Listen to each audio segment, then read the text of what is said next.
We normally don't get superstars on this show, just you and me. Couple of hacks. But look who we've got with Joel Dahmen, professional golfer, friend to everyone. He's your best friend. He's the guy next door. One thing you and I never going to understand, the pride of Clarkson, Washington, and we let him get away. He's a Husky, not a Coug. We don't know how that happened. It was right up the street from us, Jim. I know. I don't understand it. I just have no idea why Joel chose to go 300 miles away when he could have just gone 30 miles up the road. But here he is. Look at that. Successful professional golfer. Yeah, it's worked out okay for me. The WSU is my second favorite school. I mean, I still love Pullman.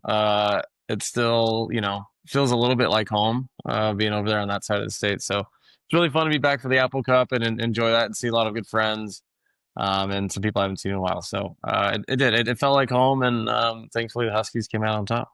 Okay, you guys Jim, you ran into each other. Tell me how that worked out. It was great. We took a picture and everything, and I was, I think you're a star. And so I was kind of like, wow, I'm in the presence of a superstar. Yeah, that's me. Just a kid from Clarkson, Washington, who happens to hit a golf ball around it slightly better than other people. Well, slightly. Come on, man. And then look at you on Netflix with Full Swing. I mean, can you go anywhere without being noticed these days?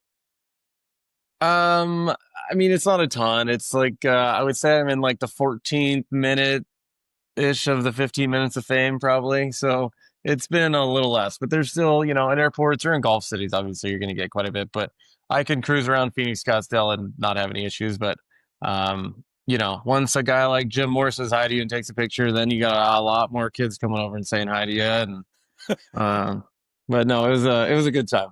Okay. Who noticed who first? I saw Jim first, actually. I saw him come down the stairs, and I was like, that looks like Jim to me. And then I was like, that's interesting. So, yeah, he just kind of came around, and we kind of saw each other kind of at the same time. So we chatted for a few minutes and had a nice gentleman's handshake back agreement. And thankfully, we somehow scored 28 unanswered in the fourth to cover it, which was awesome. Okay, Joel, let me ask you something. Like you make hundreds of thousands, if not millions of dollars as a professional golfer, and I'm retired living on Social Security, and I basically made $100 bet with you, and then I, felt like, oh, what the hell, I'm going to go for 150, and then when I ran into you, I wanted to raise it another 50 to 200, and now as I sit here, I owe you $200 and I have to wait for I get paid on the fourth Wednesday of every month from Social Security. Okay. And so I'm waiting till Wednesday. So I'm hoping that you'll give me a couple days grace and I'll get that money to you. Certainly. Yeah. I think, I think there's a joke in there about maybe keeping a job or finding another job in retirement, but that's always difficult or seems to be difficult for you. So, I think instead of you paying me, I think it would be much better if you donated the money to the Dahmen Family Foundation. So I don't need your money, but the foundation does. And that would make me feel a little bit better about taking away from you. And you can consider it a write-off. Well, I mean, that's very sporting of you. I like that. I really like that idea. So I'll make sure that I donate to the Dahmen Family Foundation, $200. Yeah, you can go to joeldahmen.com and you can scroll down there and they have a lot of stuff. We're having our first event in December. It's going to be a great time. So yeah, we're really excited to get this ball rolling. Okay, cool. Joel, it doesn't change the fact though, Joel, he still has to wait until the end of the week to donate to the foundation. I won't charge him any interest. Okay. All right. Yeah, that was God, we were looking pretty, Jim. Getting 20 and a half, fourth quarter. Well, Joel was giving me 21 and a half. So I thought, geez, even if we lose by 21, I'm good. Yeah, it was, I was pretty impressed with the Cougars play, honestly. I thought that it was after, 2 weeks ago against North Texas, the way you guys played against Idaho, obviously we played, I think, UC Davis, who wasn't any good, but put up 70 on him. And so I thought it was going to be a complete massacre blowout and turned out to be pretty competitive through most of three quarters. It was an entertaining game. I thought the fans were incredible. The atmosphere at the stadium was great. It was just a great time to be there. Yeah, well, and then you went to the Seahawks game the next day and you saw another blowout with the team you wanted to win winning. Yeah, it was awesome. That was a big time weekend, and the Mariners sweeping the Astros. That would couldn't have been a bigger, better Seattle sports weekend. Pretty incredible. Okay, now Jim and I want to live through you. Are you jet setting? You flying out of Pullman back to Seattle? Do you have to slum it with like the rest of us and drive 5.5 hours back west? This one was a little different. Typically wouldn't do it this way, but this is kind of like my second bachelor party in a way. My wife is due in 2 months. So I convinced my cousin, who lives in Seattle, him and his wife to come over for the game, and Coach Rob Rochelle, my golf coach, came up with me. So 4 of us had a blast there, and I kind of convinced myself the only way I could get back to Seattle for the Seahawks game was flying with on a much smaller plane with just a few of us. So I pulled the trigger on that one, and I didn't regret it when I woke up Sunday morning. So that's good. Oh God, that's awesome, man! What a weekend! Yeah. It was incredible. It was awesome. Yeah, we flew into Lewiston on Friday afternoon, hopped out on a boat for the afternoon, ate some pizza, watched the Mariners, and then cruised up to Pullman all day. And then all of a sudden, I woke up. I was in Seattle and spent all day there Saturday or Sunday in Seattle, and got home late last night. Hey, congratulations, second child, right? Yeah, thank you. Yeah, we're super excited about it. I think I'm a little nervous about the sleep deprivation. Again, our oldest is Riggs is a little over 2.5, so he's doing great, and we're having a blast with him. So we're going to start all over again, but we're not the first people to have 2 kids, so I think we might survive it. Joel, did you encounter the dastardly duo that would be his twin boys? Oh, okay, yeah. Now, on a scale to 1 to 10 being overserved, where were both Mikey and Stevie Moore on that list? I'm going to say that it was probably 1:30, 2 o'clock when we met each other, and everyone was very well behaved early afternoon, just kind of figuring out the flow of the day. So everyone was still sharp, I would say, and on the way probably to having a great Saturday. That was a good answer, Joel. Jim, what would you give them at that moment? Probably Mikey was about 1 to 10 scale, around a 6, and Stevie might have been 5.5 on his way to an 8. Yeah, there wasn't enough alcohol for us, though. By the way that game went, to be able to get through that. Fair. So, but it was okay. That was fun running into you, man. It was really fun. Yes. Now, Joel, Jim had a big problem with the old Fisher, the old Fisher running up the score. It's a rivalry game. Like we lost last year. It was one of those things. The game was way too close. So I think just to pile on a few extra at the end there was just a nice. And maybe he knew that I had a bet as well with you, Jim. Maybe he was just trying to help me out and make sure that we covered. Hey, yeah. Well, he made sure of that. There was no doubt about it by the end of the game. No, It was honestly the better team won. Your quarterback and your running back and. I mean, your defense, you think you have a shot against Ohio State? No, I don't think we're going to even. I think the line last I saw was 12. Is that right? 12-ish or something? There's no way we keep within 2 touchdowns. We're just too small up front. And our defense just has too many holes. It's going to be, I don't have a hope. I don't have a prayer.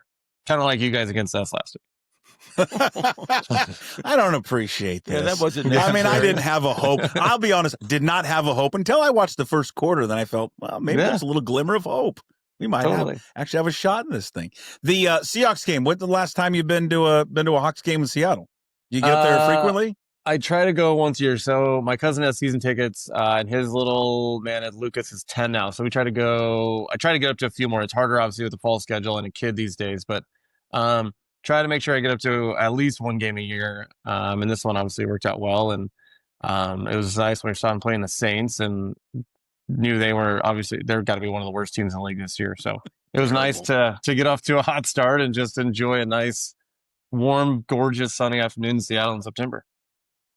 So Ryder Cup week, do you hang out and watch it the way the rest of us do? Is that pretty much course of action? It's one of totally. I definitely watch it way more than the President's Cup. Right? I look forward to watching it more. I think it's the rivalry and the 2-year build up to it. I feel like it's kind of been nauseating the last 2 months. I mean, everything's Ryder Cup. Who's going to pick? Who's going to do what? But I'm excited to watch. It's 3 full days of golf, and obviously I know some of the guys on the team, so it'd be fun to watch for sure.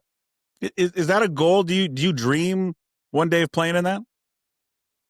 I mean, that's kind of a pipe dream. I mean, I'm 38. I'm just trying to keep my job at this point rather than trying to be one of the top 12 Americans every 2 years. So, I mean, it's like JJ Spawn, though. I mean, a couple years ago, he was battling to make his card, and he has a breakout year where he almost wins the Players, ends up winning a U.S. Open, and all of a sudden you're on the team. So, I mean, yeah, I guess everyone can dream, certainly. If they ask me to be on the team, I can say no. But it's a long 2-year process to earn your spot on that team.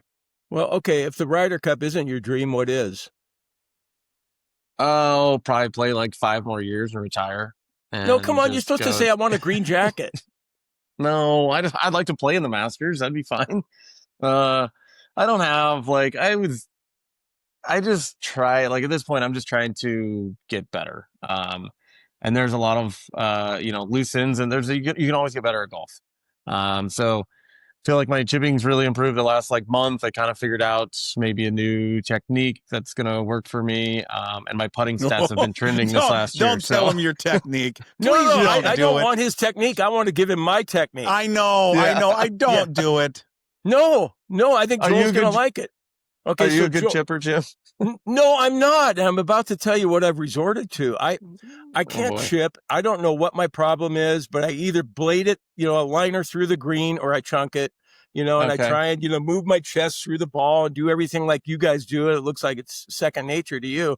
But now, guess what I'm doing now, and I'm getting pretty good at it? One-handed. Are you one-handing? Yeah, yes. You're one-handing. So I'm one-handed. It's the same story with pretty much everyone who has that problem when they go to one hand. So when you're chipping, your center of mass is going down, and the best chippers in the world, the center of mass actually goes up through impact.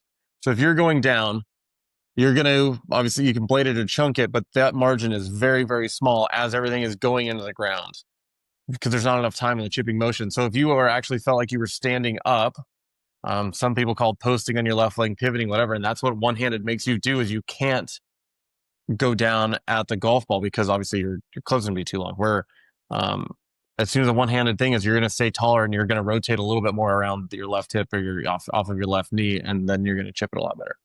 So you think it's a good idea? Sense. You think it's a good idea? I've seen there's been plenty of pretty good players that chip one-handed and they survive just fine.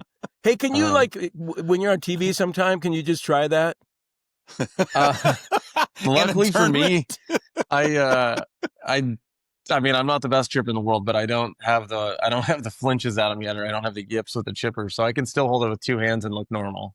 Thankfully, it's not that's always where the I think you guys are the most. You guys are the most amazing No. around the greens. I mean, you get up and down like it's nothing. You get in a greenside bunker, and it's like you're upset if you're not within 5 feet on the shot. Yeah, I mean, we've also, I've spent 35 years at this craft, and so when you start adding those things up, and you add, the best teachers and the best equipment and, time spent, you're going to be decent at it. And if not, then you don't have a job, and then you have to be a podcaster. Hey, wait a minute. Son of Waiting a for Social Security checks. Wait a minute. What?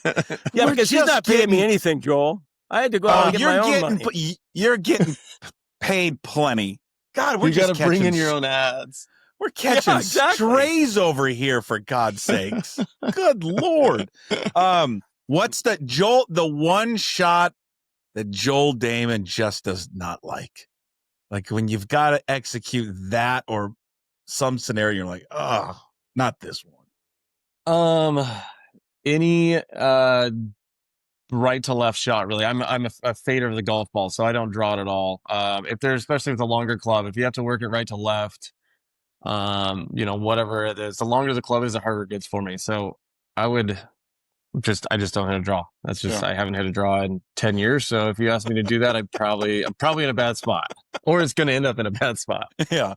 Jim, what about for you?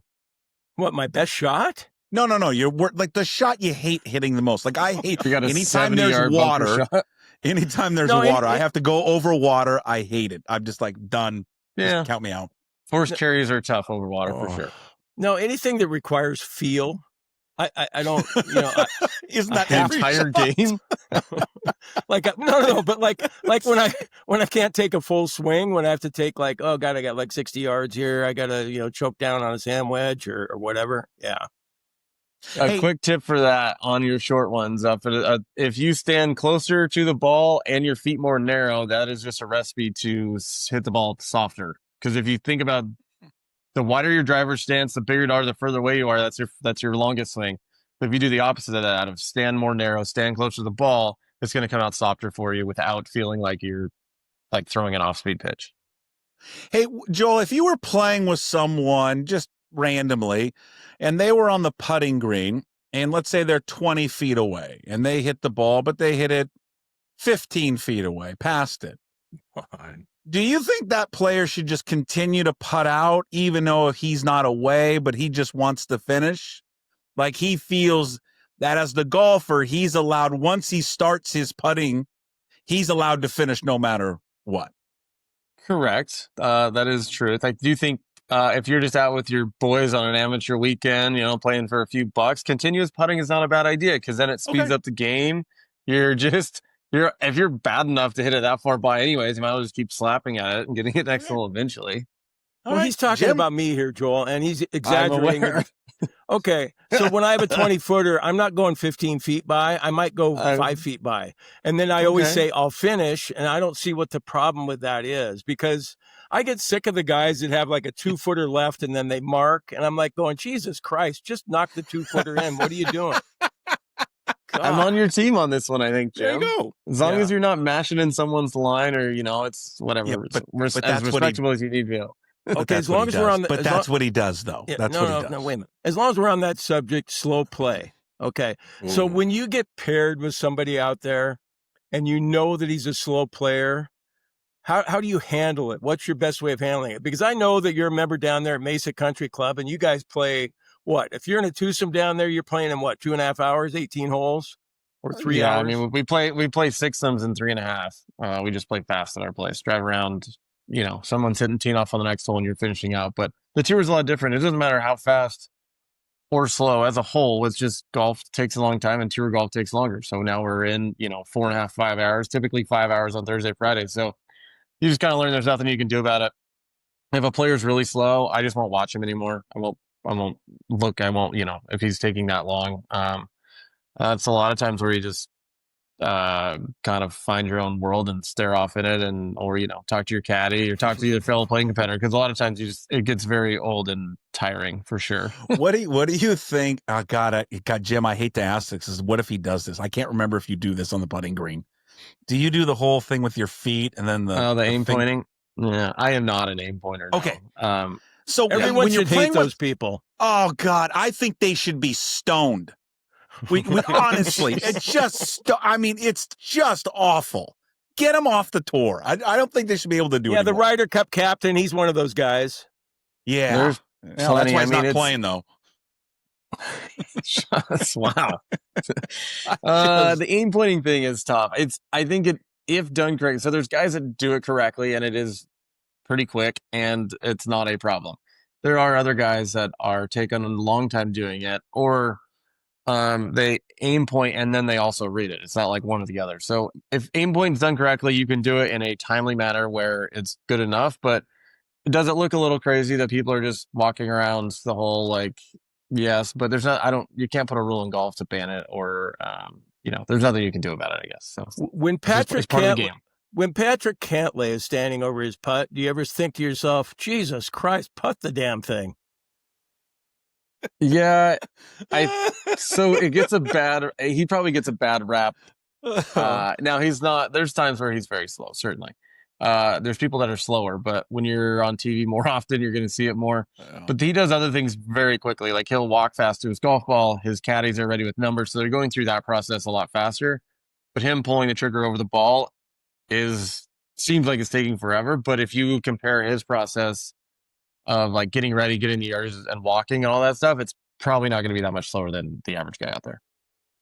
They're always trying to get, golf has made this big change of getting more with live and all this stuff, Joel, where more fan engagement, right? To get a younger crowd.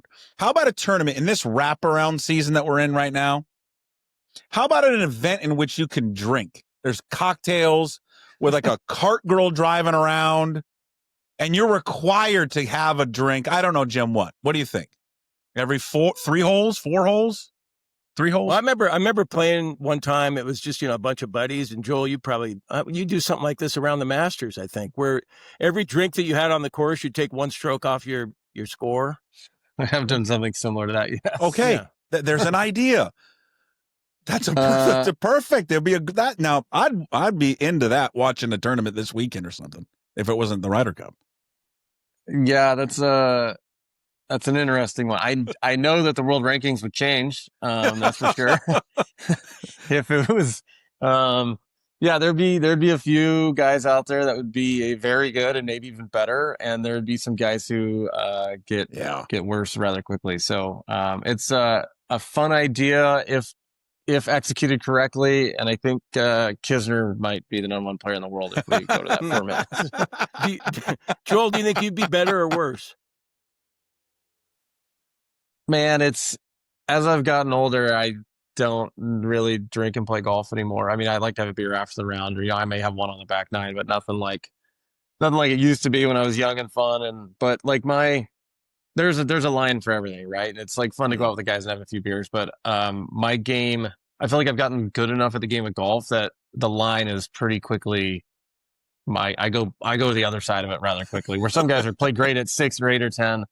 Yeah. I get worse after 2 or 3 anymore. Did you, so I imagine Liv contacted all you guys. Were you contacted and did you think about it? I think we were all contacted in like a very generic email, right? I don't know. It was just probably, it seemed like a spam thing.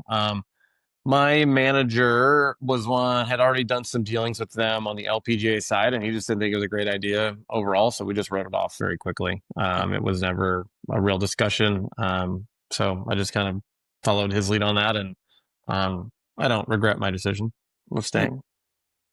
But even if you want to, are tour players cool with those guys and understand what they did and don't have any problem with it? Yeah, I don't think. I mean, there's like player on player stuff, like at the majors when they came back, or you see them at some of their outings. Like, there's no hard feelings at all, and you're never gonna blame anyone for taking a bunch of money, but. Yeah. I think the part was weird when they were trying to come back and they were like suing us. And the thing was like, well, you guys chose to leave. You guys chose to take the money. That's fine, but don't now come asking to come back and get your status back. So I think that's just where the line was a little blurry, and I don't think no one's crossing over anymore, so it doesn't really matter. Hey, I have a great idea for you. Now I know that you about a month or 2 months ago, you split with your good friend Gino, right? Your caddy. Mm-hmm. Have you picked a new caddy? Not yet. Okay. I have rotated through different guys. So Coach Rob Rochelle, he's actually a Husky. He grew up in Everett. Yeah. He's caddied for me multiple times. John Rehorn, who's from Skagit, is the head coach at Oregon State. He's caddied for me. Yeah. I've had my high school golf coach, Brian Frazier from Clarkson. He caddied for me this summer. And so I'm going to have a few different guys going forward this fall and just kind of bounce around, and very non-committal to all of that. So it's part of me just taking more of my own ownership and my leadership and doing it myself. So I'm available. Jim Moore is not going to caddy for me. Come on, I'm available. Think about it. I got fired by a local golf course as a starter, but I'm a hell of a caddy. That's what I'm saying. I'm a hell of a caddy. Incident that you could have if you're paired up with Cantlay and he's playing slow, and you got this guy over there and he starts chirping at him. I think the liability of that on your bag is an interesting one. Now, I think we'd have a good time. Yes, would the band should be great, of course. Although they're long, that's 6 days of caddying. If you make the cut Tuesday, Wednesday to Sunday. That's a big week. It's a lot of early mornings. So not everyone, he's 68 now. He's climbing the ladder there. It's not many 68s out there. You sound like you're talking about me and I'm not here. Oh, yeah. Sorry, Jim. He's in great shape. He walks every morning with his dogs. I walked 5 miles this morning. I didn't have like 80 pounds on my back. That is a lot more than I walked today. That's for sure. Yeah. All right. No, that's good. Great. I mean, maybe we can work on some celebrity appearance somewhere down the way. Or, during a practice round, I need something to write about, the Substack thing. It's another possible, money generator. You can come to any event you want, and you can hang out in the practice round and write about it. Absolutely. Perfect. Okay. Perfect. I caddied for Charles Barkley one time. It was a fun day. It's really fun. That's a very good time. Any day with Charles Barkley is a very fun day. Do you have any serious questions for Joel yet regarding the Ryder Cup? Well, I was going to ask him about I guess so, about the Ryder Cup. Was sure. Why do they? Your Team Europe. Why does it mean more to them? Do you have any rhyme or reason to that? Why? Because it just appears every year they look like they're having more fun. That it's like their friendship seems authentic. They don't seem to care about the money as much. Like it's just there's like more pride in it. But why is that, you think? Yeah, I don't know the answer is the true answer. I don't know. Do I agree with you on the perception of what that is like? Yes. It looks like they're having more fun. Like, and it looks like they're more of a brotherhood. The life on tour is pretty individual. You travel with your family, you're staying in houses with your family. Like when you're on the mini tours or, Corn Ferry Tour, you're staying with more of your buddies and that type of stuff. So no matter how close you are with another player out there, you just don't spend as much time, especially, as you get older and you have families like most of the guys on the Ryder Cup do. So I don't know I mean, they're all obviously rooting for each other and they're probably having a great time this week being all together. But for whatever reason, it just has not quite clicked. Because on paper, we're the better team every year. And we've won, 3 of the last 11 or something. So something's amiss and I don't know what it is. But I'm also the guy that think a lot of this is like so built up and it's like, all right, why don't you just stand in a room and be like, I'm going to play with this guy. I'm going to play with this guy and go roll the balls out and let them go play golf. Like if we're the better team, eventually we're going to beat them. Joel, do you feel the same way this year? Maybe I'm a little too simplistic. Do you feel the same way this year on paper? Because I'm looking at the two teams, and God, I follow this stuff and bet on it every single week. But I like the European team better than the American team this year, and they're underdogs. I mean, based off of like if we're looking at world rankings, like if you're looking at data golf, even the prior 6 months, like we have a by far superior team in no matter what rankings you're looking at. But it doesn't always translate, obviously, or it's not translating to the Ryder Cup for some reason. Jim, I'm kind of with you though, but I mean the rankings will say one thing, but like it comes down to like Tyrrell Hatton against Ben Griffin. I'm taking the little mad dog. Okay, just stuff like that. I mean, yeah, Tyrrell's been one of the best players in the world for the last 7 or 8 years, or whatever it's been. So can't argue. I mean, yeah, they're all like amazing players, right? Like, yeah, that's true. So it's not like the fall off is all of a sudden it's like, oh man, we got to bring in our 11th man. He's bad at golf. It's like, no, your 11th to 12th men are still really, really good. And then there's Tommy Fleetwood. And, Jim loves Tommy Fleetwood. You know why? Because he won him some money sometimes. No, well, he won me a lot of money. He loves him because he's married to a much older woman, and he finds that fascinating. No, the guy's 34 and his wife's 57. I do find that fascinating. Yeah, she was his original manager, and then you can't hide love. Can't deny it. So he is one of the all-time greats out there. Absolutely love him as a human being. He's very fun to be around. I don't know his life very well, but whatever works for them. Yeah. All right. That's a good answer. Scotty Scheffler, clearly the number one guy in the world. When you're in a tournament with him, I mean, do you just think everybody's playing for second place, or how does everybody feel about it? Yeah, I mean, pretty much. With the new schedule the last 2 years at signature events, I haven't been able to play as much with him. But, when he played in Dallas this year and he shot 30 under par, something ridiculous.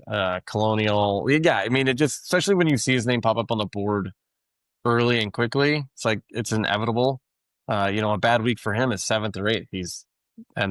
That's at a major where if he's playing anywhere close to his best or decent, he's going to be around the top. So, there's guys that if I have my best days and they don't have theirs, I can still compete. But if Scotty's in the field, I will gladly finish second to him that means he's winning the golf tournament, obviously.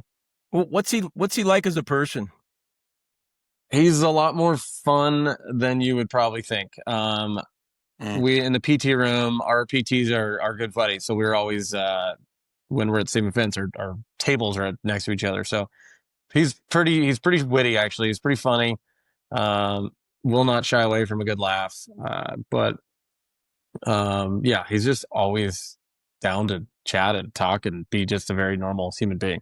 And he's got a pretty infectious laugh. It's actually. Okay, I don't think this is the best hypothetical I've ever came up with, but I'm just going to give it a shot. You only can buy one sporting event ticket this year. It's either a World Series game involving the Mariners, Seahawks Super Bowl, or the Huskies are back in the national championship. Mariners World Series, like, yeah, we won a Super Bowl 12 years ago with Russell. Okay. Huskies have been in the playoffs twice in the last 6 years or whatever it's been. Mariners, what do we have? 4 division titles in 50 years, and we got, we haven't. It's like, this is just horrific. And being, my fandom started since I was in 95. I was at 95, refused to lose with Griffey, obviously that whole thing. And so since then, it's mostly miserable. You win 116 games in 2001, and you lose to the White Sox or you lose to the Indians. I'm like, what are we doing here? So, wasted Felix Hernandez's entire career. Anything World Series, anything Mariners, I am willing to get my heart broke again. I took a few years off there where I didn't really care, but I don't think anyone cared about it. So I'm back. I'm all in. Yeah, I'm with you on that, Joel. I mean, I just picture what it would be like going down 4th Avenue, that parade, how much fun that would be. I think it would be much bigger than the Seahawks winning the Super Bowl. I think the town has waited for far too long, and the city and the entire Northwest is all in. Who would be in the first car? Would it be Randy? Would it be Julio? Or I guess maybe you'd have to have Cal out there, right? Cal would probably be, but I think Julio is still almost the face of the team. Obviously Cal for sure, but I think you're going to throw Woo in there as well. I'd be like a Woo, Cal, Julio up front leading the charge, but I also think you would see a lot of old Mariners come back. I would think you would see Griffey and Edgar and Ichiro, and they would be in one of the lead cards as well because they've, I would say they paved the way for any of this, but they never won here, and they did, and they finally get to experience in some way. Who's the Marshawn with the Hennessy rolling around on the duck? Who is that for the Mariners? I feel like Gino, maybe. He seems like he might not be afraid to let go a little bit. It's got to be. Oh yeah, but what about Naylor? I got a feeling that Naylor just lets it loose, shirts off, guts hanging out, and just going nuts. He does. He can. Yeah. He's very excitable. That's for sure. Every now, he's calm, cool, collected, doing his job, and then every now and then you get a bat flipped or you get something crazy going on, which is always entertaining for sure. We have to re-sign him, right? We have to pick up Naylor for long term. I think we can let Gino walk and bring up Ben Williamson next year. It'll be fine, but we got to keep Naylor at first base. Oh yeah. Everything he does, he's as complete a player as he could possibly be. I mean, he's so much better than I thought he was going to be when he came. Yeah, it's amazing. I'm impressed, and I think everyone likes him in the locker room too. As a fellow overweight guy, I like it that he untucks his shirt so quickly after the game's over. Yeah, because it's uncomfortable. I was listening to you guys talking about that a few weeks ago, and I'm laughing. I'm like, are you? You're wasting your time listening to this? Oh, yeah. Big fans of you guys. We're popular, Jim. You don't understand the power that we have. Husky Nation, they love me. They just absolutely, they can't get enough of me. It's like, hey, you old fossil, get the hell out of here. God, I thought you died. Yeah. I get a lot of that. All right. So maybe I mostly listen for Jason, but, Jim, it's nice to have you around a few days a week, too. Yeah. Yeah, it's good. Okay. That's what can they do it, though? Why do I feel they're going to let me down? Are they going to let us Because they've let everyone down for 40-some years or whatever it's been, because it's just who the Mariners are. But I think the Mariners are different this year. I said it even when we couldn't win an away game. We lost 2 series. It was gross. I'm like, no, this is the time that Seahawks are going to be fine. The pieces are there, and something's just a little different. Well, you know what that difference is? Is that they're fucking good. They're really good. Well, I mean, these guys are so good, they can't screw it up this year. They are that good. Joel, what's their weakness right now? What would you say is their weakness? I feel like our middle relief has been kind of an issue. I don't know. I hate to who's bash got good middle relievers? If a middle reliever's good, he's either, a late reliever or a starter. So, I mean, it's probably valid. I guess I just get a little nervous when, Kirby or Woo comes out of the game, and then who are we going to? We're going to Ferguson. Maybe Ferguson's scary for me. I love you, Fergie. I hope you do great. But it's just been a little roller coaster. But yeah, I mean, certainly our lineup is top to bottom is, top 3 or 4 in the league. And our staff, when we're throwing at Castillo, maybe needs to obviously turn it around here in the playoffs. But for the most part, yeah, we just don't have any real holes, which you're correct on, Jay. Have you met any of those guys? Like when they come down for spring training, able to go over there and meet them? Yeah, so spring training's been tough the last few years. I've been gone like the entire month, but I actually was fortunate enough to be when they played here in Arizona in June. Got to go down and meet the guys pregame. So talked with Cal quite a bit. Lou came over, was great. Yeah, it was really enjoyable. So they're actually 3 or 4 of those guys have places down here. I know Kirby, Woo, they're all big golfers. And so we talked about, playing some golf this winter and getting together. And so hopefully we can all make that happen. That was really fun. It kind of tied everything together for me and made me, really enjoy it that much more. Cool. Well, we appreciate the time. It was a blast catching up with you. You're a huge sports fan. It's great that you were over to the Apple Cup, enjoying your time over there. Made it to the Seahawks game. Go M's. 6 games as we record. The 6 games left in the season. They'll win their first. They're going to win their first division crown in 24 years, which is just ridiculous. It's mind-boggling, is what it is. But it's happening. This is a year. But I love you guys. I appreciate you guys keeping up Seattle sports for me. I listen to a lot of the plane rides and long car rides. So you guys are great. Thanks, Joel. I really appreciate that. Thank you, man. And I'm going to get that donation to Dahmen Family Foundation later this week.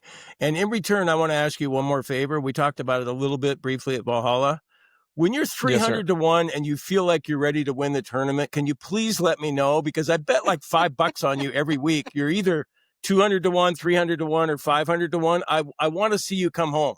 I want to see you. I love that. I would maybe just attempt like more of like a top 10 or top 20 pick. I'm trending in the right direction. I do like the next 2 golf courses we're playing at in Jackson, in Japan. Also, Utah is a good course for me. Cabo, I think I finished 12th or 13th that last year. So I think I have a big 4 weeks coming up. I'm hoping to play great in them and then enjoy my family and my new one coming after that. So maybe just sprinkle here and there, Do you ever bet on yourself, or is that against the rules? Certainly illegal, and probably what I just did with you. And giving any sort of advice or tips or anything about myself is also against our player program. He's going to get a phone call, and this retirement he's talking about in 5 years is going to be now because he's off the tour and he's going to go to live. Stop, Jesus.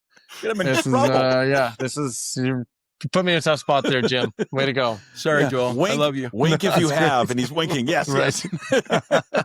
Joel, thank you, man. Thanks. Great catching up with you. Guys. Cheers. Thanks, you guys Joel. take care.